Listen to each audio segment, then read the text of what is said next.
But they tolerated 1 trillion fund for the flood control.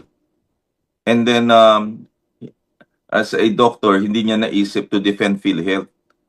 And then what fiscal space are you talking when people are actually in dire need of help? I mean, you're going to get the money from PhilHealth to put into the flood control project.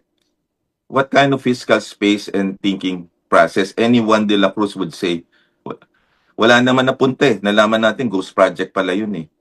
So those are things na dapat naisip ng Congress yun. Eh, they're the ones who defunded the PhilHealth eh, and introduced the MAIPIP eh. Eh dapat nga, yung MAIPIP is actually unconstitutional. Parang PDAF yan eh. Kasi it weakens PhilHealth and undermines universal healthcare.